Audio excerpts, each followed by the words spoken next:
Hi guys, it's Megan from Vigilante Vibes, and today I have another character breakdown for a character that will be involved in an upcoming project coming on June 24th. And of course, I am talking about Ironheart. As of this recording on May 6th, Marvel still has not promoted the show, which is concerning, but what can you do except promote it yourself? So, who is the Hood? What is he going to do in the show? What is his deal? I have a lot here for you, so I hope you enjoy it. Ironheart is right around the corner, hitting Disney Plus on June 24th, and we will see the Hood for the first time in the MCU. So, what is his background? I'm going to tell you. The Hood was created by Brian K. Vaughan and Kyle Hotz, and first appeared in The Hood #1 in July of 2002. Here's a quick version of how the Hood came to be. Parker Robbins grew up around some shady characters. His dad was tight with the Kingpin and was around a lot when Parker was a kid. His mom ended up in a mental hospital and his dad was thought to be dead, so Parker was living with his pregnant girlfriend Sarah. One day, he and his cousin John got a tip about a suspicious shipment at an abandoned factory. When they went to check it out, all they found were some candles, a folded chair, and what looked like to be tribal art. That's when Nasanti demon attacked them. Parker shot it with his handgun and figured he'd killed it. He thought that was it. So he took the demon's creepy hooded cloak and boots, which is weird. That's a weird thing to do, Parker. But whatever. While running from some thugs afterwards, Parker realized that the boots could make him fly. Later, after John punched him in the stomach, he discovered that the cloak could turn him invisible, as long as he held his breath. So, after his self-titled series, The Hood popped up again in 2006 miniseries Beyond, which took place in space and showed him leaning a bit more toward being an anti-hero than a straight-up villain. In 2007 interview with Newsarama, writer Brian Michael Bendis said that in New Avengers, he planned to give Parker Robbins a treatment similar to Vito Corleone's in The Godfather Part 2. Bendis pointed out that, like Sentry and Echo, the Hood was a great new character that other writers really hadn't touched. So he wanted to make sure Parker didn't fade into obscurity, which is a hero's work. That said, Parker didn't stay on the anti-hero path for long. In 2007 New Avengers storyline, he returned to full villain mode, rising up as the godfather of supervillains. This mostly happened because Marvel's Civil War event had the heroes too busy or divided to stop him. Even when the New Avengers took down his gang of super criminals, he broke them out, only to beat them again later. After Secret Invasion in 2008, the Hood took on a bigger role as a part of the Cabal and even got his own limited series, Dark Reign: The Hood, written by Jeff Parker. Interestingly, ever since Bendis took over for the character, Parker hasn't been seen using the boots or the Nasanti demon. The whole demon backstory was later revealed to be a disguise for Dormammu, tying into the Runaways series by Brian Vaughan. So, that's a quick breakdown, but there's so much more to the character than that, so let's just get into it. Parker Robbins was a small-time crook who always had a thing for the flashy, dangerous lifestyle of supervillains. He even looked up to guys like Electro when he was younger. With his mom needing constant medical care, Parker dropped out of high school and turned to crime to pay the bills, all while lying to her about having a normal job. His cousin, John King, was also into the shady stuff, and two stuck together for most of it. While juggling his criminal side gigs and hooking up with a prostitute named Gro, Parker was living with his pregnant girlfriend Sarah, who had no idea about his double life. She thought he worked odd jobs like security gigs to make ends meet. One night, Parker and John hit up a warehouse to steal some gear and ended up walking into a bizarre magical ritual.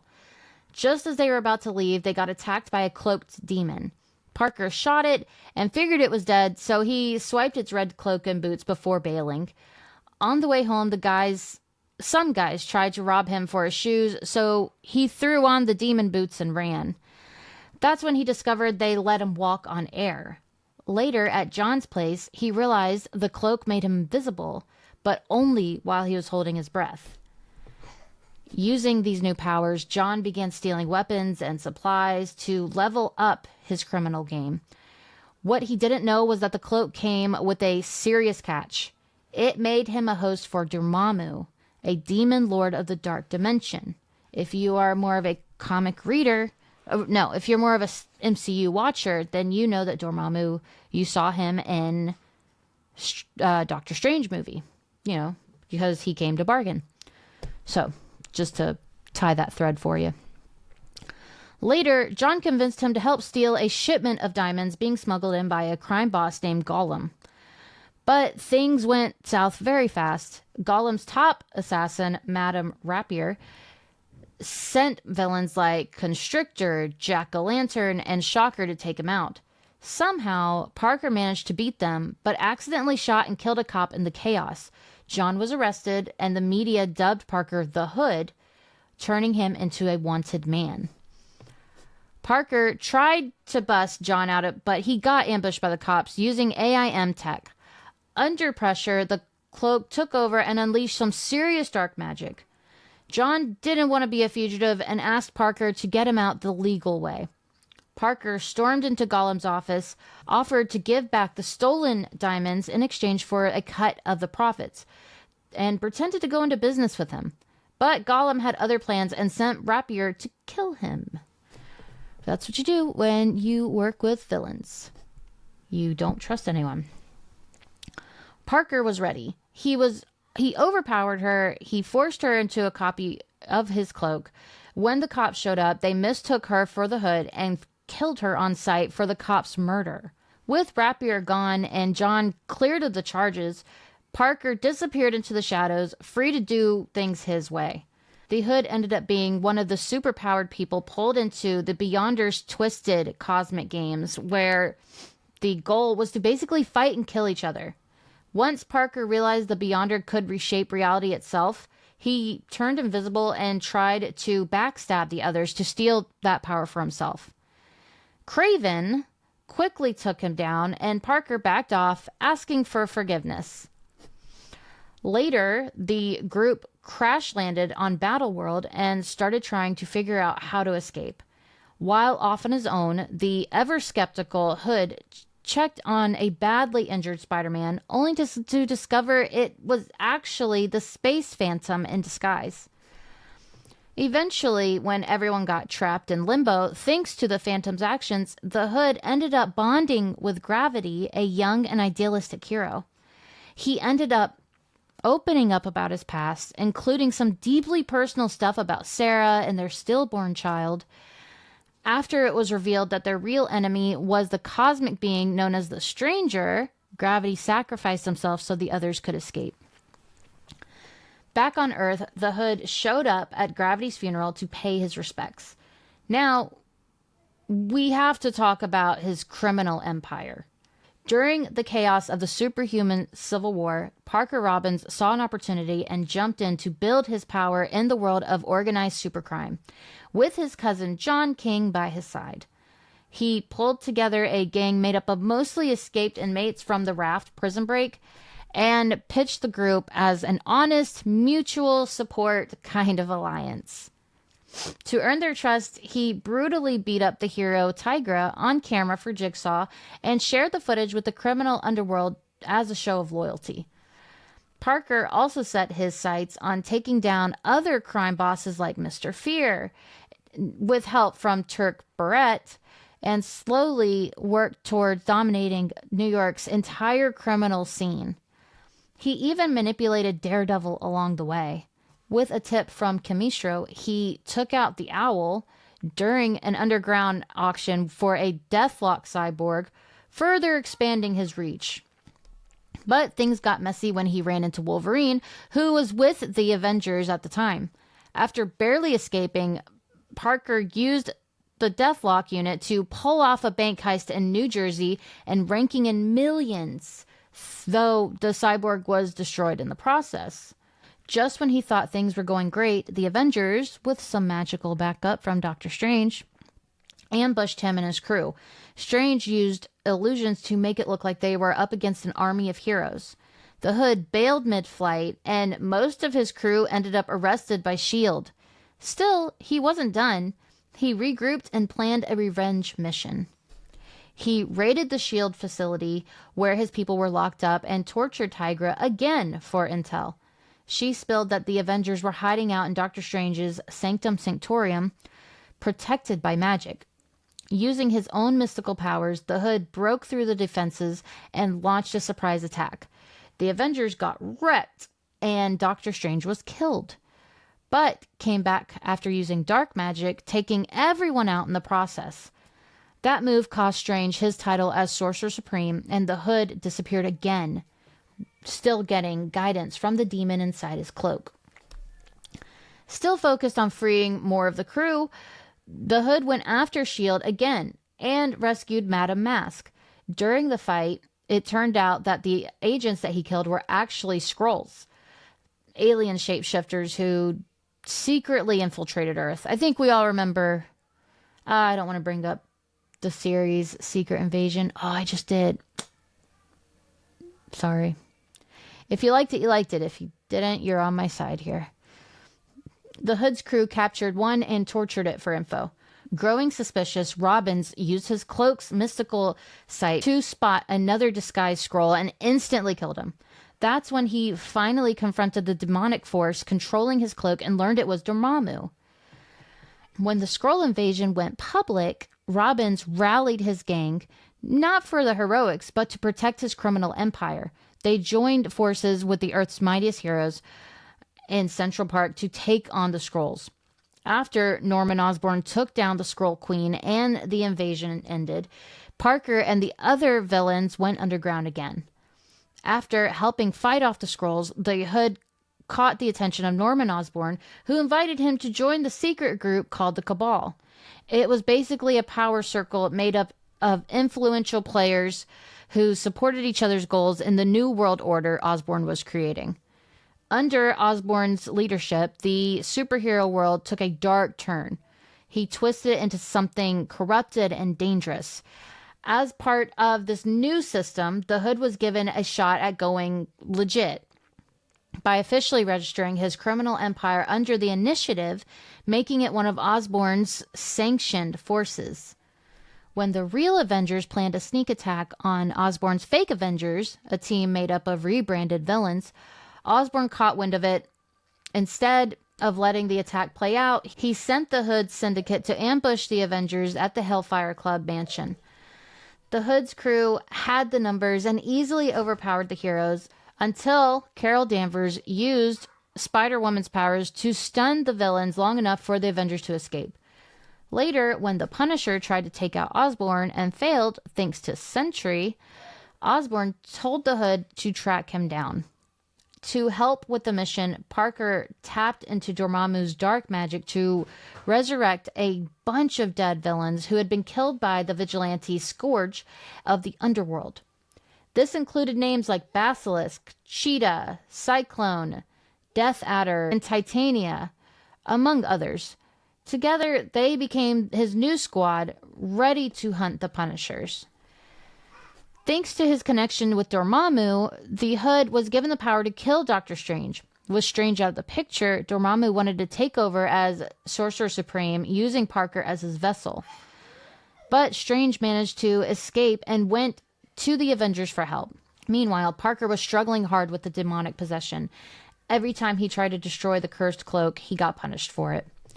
During this time, he cut off contact with most of his gang, except for Madame Mask. She managed to find him and, grateful for how he looked after her, offered her support. She even revealed her real scarred face to him, sparking a twisted romance between the two.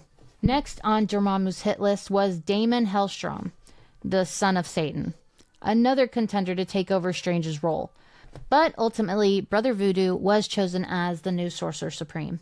He and the new Avengers took on the Hood in a brutal fight, and in the end, Brother Voodoo stripped Parker of Dormammu's powers for good. To make up for that loss, Loki gave the Hood the Norn Stones, a powerful magical artifact that he used to boost his gang. But during Osborn's attack on Asgard, Loki had a change of heart and took the stones back to help the heroes fight the Void. After the Void was finally defeated, the Hood was arrested. While locked up in the raft, Peter Robbins became friends with fellow inmate Urtzia, an inhuman who let slip that Black Bolt had hidden an infinity gem. Once Parker bribed a guard and escaped, he went on a mission to get the reality gem, which was stashed in the Himalayas. He was hoping to reclaim the kind of power he lost when he was cut off from Dormammu. After getting the reality gem, it teleported him straight to the power gem, which was hidden inside the Baxter building. He managed to grab that one too, but not before drawing attention, and soon found himself facing off against the Red Hulk. Somehow, Parker actually beat the Red Hulk, though doing so definitely got the Avengers' attention. After that, he dropped by to see Madame Mask and used the reality gem to heal the scars on her face. Then he headed to Arena 51 to grab the space gem. The Avengers showed up right as he got it, so he used it to teleport them away and continued hunting the next gem, the time gem, but the Avengers had already claimed that one. Even Thor, Red Hulk, and Namor couldn't stand up to the combined power of the 3 gems Parker had. But when Uatu the Watcher appeared and distracted him for just a second, Red Hulk managed to snatch away the power gem. Everyone ended up getting teleported to New Mexico, right near where the Avengers he ditched earlier had landed. Before they could regroup, Parker bailed again and headed to the ruins of Xavier's school, where Professor X and another group of Avengers were trying to get past the Danger Room's defenses to reach the Mind Gem.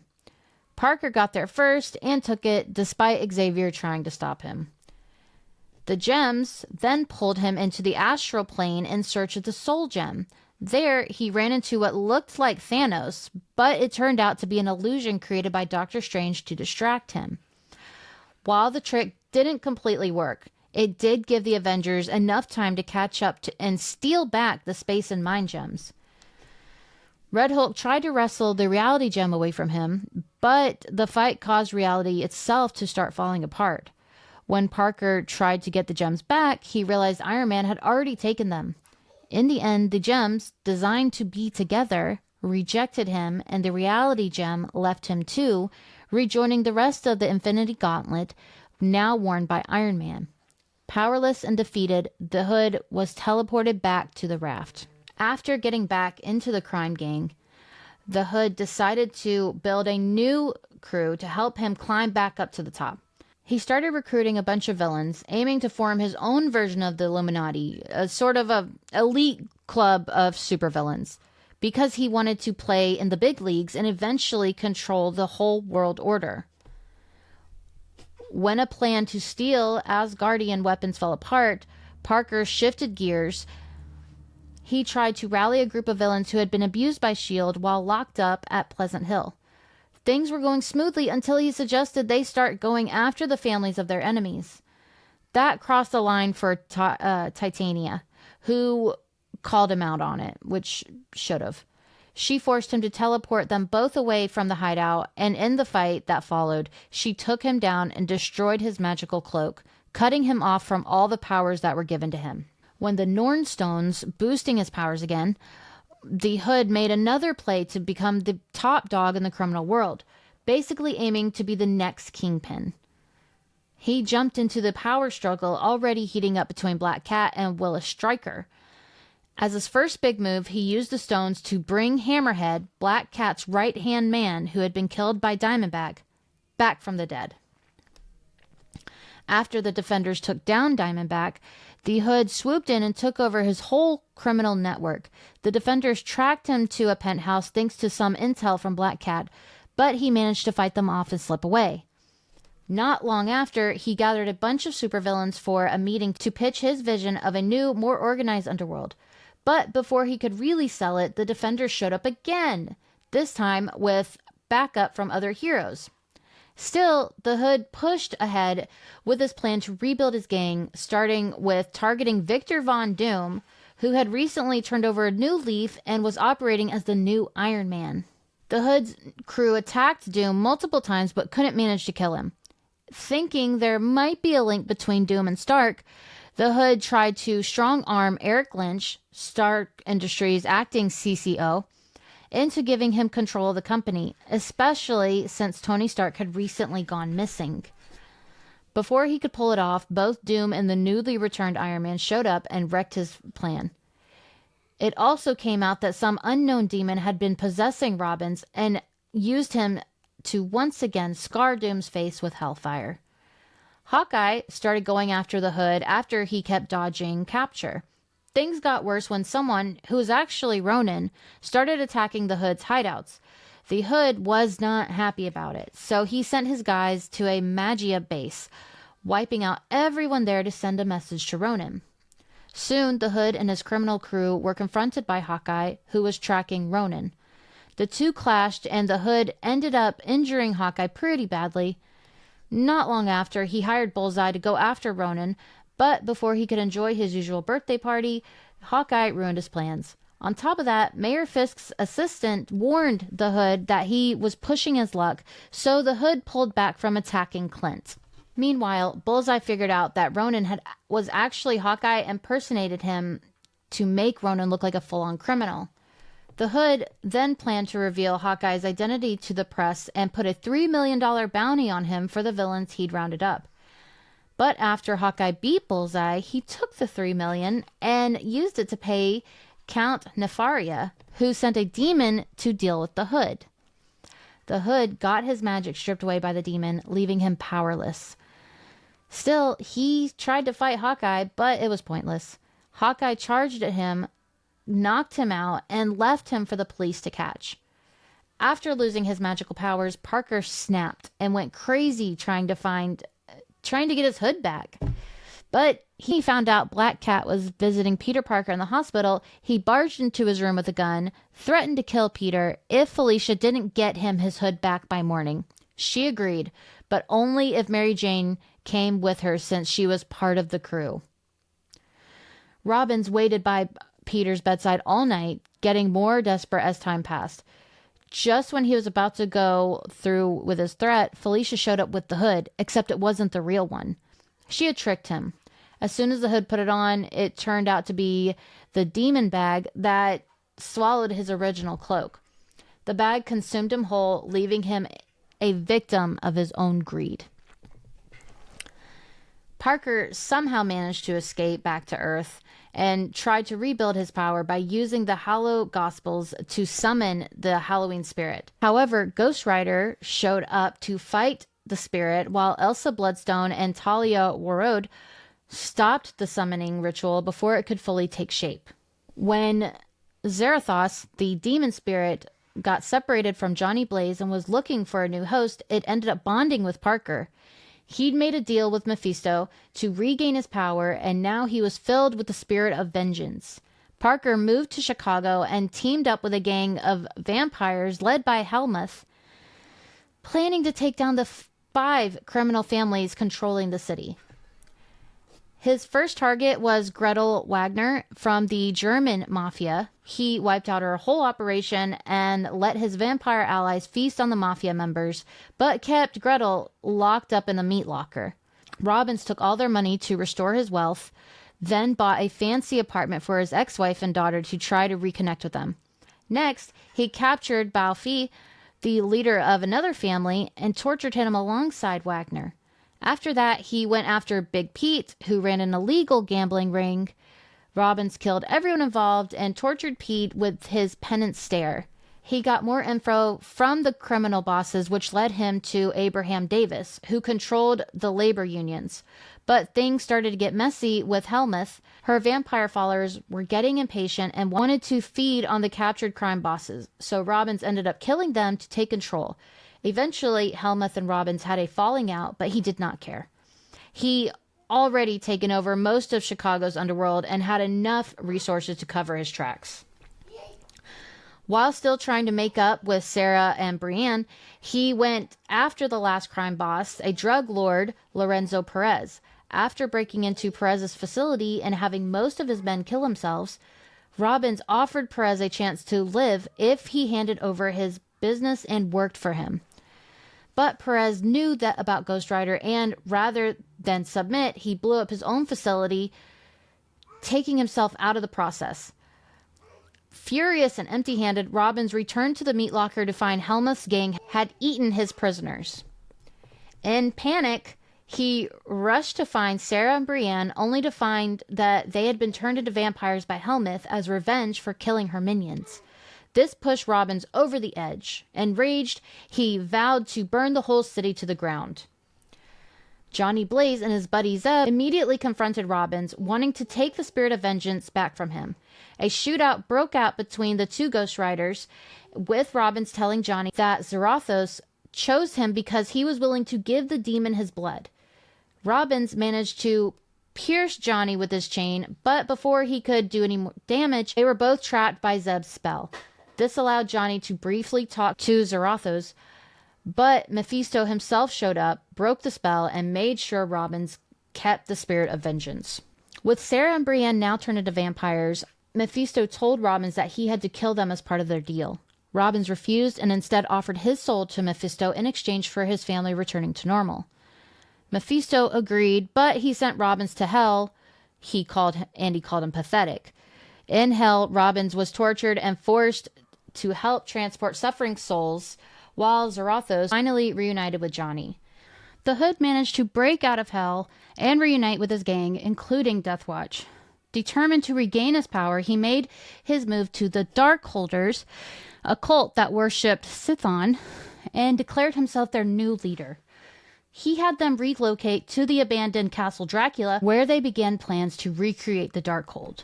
As they searched for pieces of Sithon around the globe, they discovered that Jack Russell, the werewolf by night, carried a bit of Sithon's essence because werewolves were created through the Darkhold. They only managed to get a piece of his flesh, but with the help of Elder Dorgana, they were able to create a clone to help track Russell down.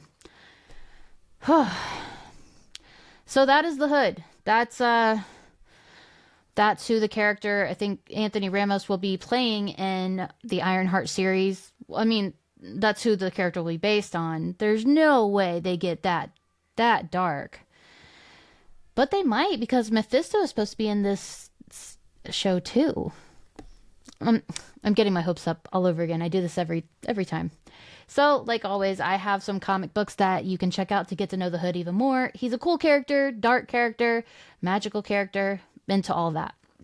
So, starting off, the Hood, numbers 1 through 6, his origin story.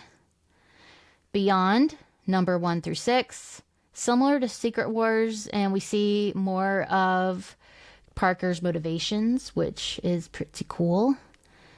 Dark Reign, the Hood, number 1 through 5, which you should always check out Dark Reign. I feel like I say that in every video of a character breakdown I make, but Dark Reign is where it's at. So, yeah, and then you can see how Parker deals with all this power and how he's connected to a demon, so that's kind of cool.